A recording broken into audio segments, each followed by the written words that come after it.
Hilaw na papaya nga lang ang ginamit ko para makagawa ko nitong crispy chicharon. Nagtataka ka din ba kung papaano? Bakit hindi mo panoorin ito hanggang dulo para malaman mo at nang masubukan mo?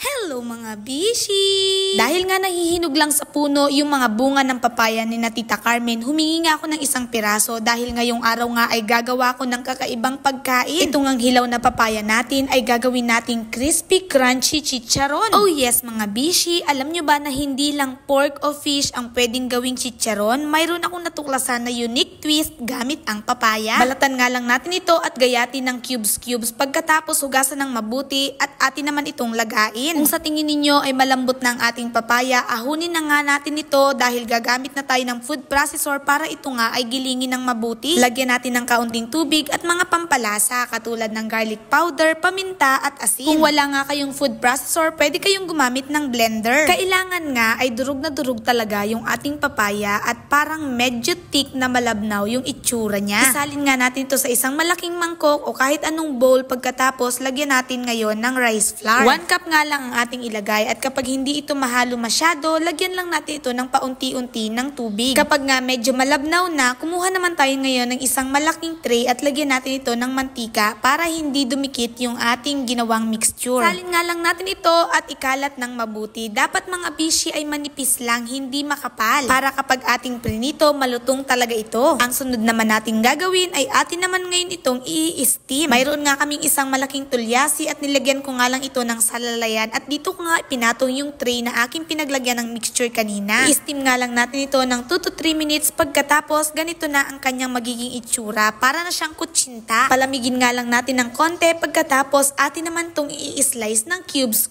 Habang pinapanood mo nga ito, paki-comment naman kung tagasan ka para naman malaman ko kung saan na nga ba umabot itong aking video. Kapag natapos na nga tayong mag-slice, kumuha naman tayo ngayon ng isang tray ulit at dito na nga natin ilalagay yung ating ging cubes dahil ibibilad na nga natin ito sa ilalim ng init ng araw. 1 to 2 days nga lang ang pagbibilad nito, depende sa tindi ng sikat ng araw. Kaya nga ako nakaisip gumawa ng ganito para naman mas maging healthy yung mga kinakain ng aking mga anak. Kapag natuyo na nga siya mga bishi, ganito na ang kanyang resulta.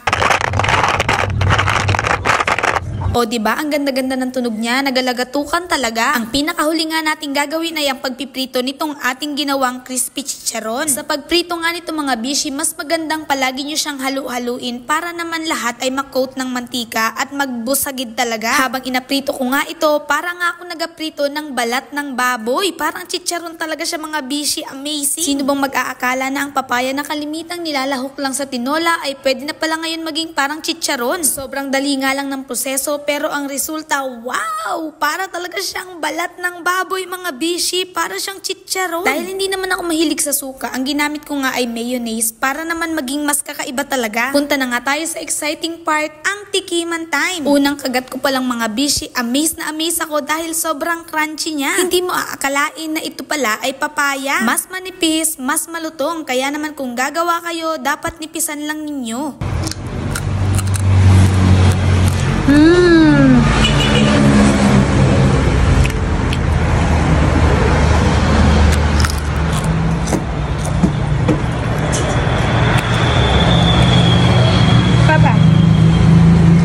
Nga ba ang mag-aakala na ang papaya pala ay pwedeng gawing crispy snack? Kaya naman kung gusto mo na natin itong matikman, bakit hindi mo subukan sa inyong mga tahanan dahil hindi mo malalaman kung hindi mo susubukan? Kung umabot ka nga hanggang dito, baka naman po pwedeng maglambing sa inyo. Paki-like and share naman itong aking video. Huwag mo din kalimutan na i-follow ako. O paano ba mga bishi, hanggang dito na lang muna. Maraming salamat sa inyong patuloy na panonood. Patuloy po sana tayong pagpalain ng ating poong may kapal.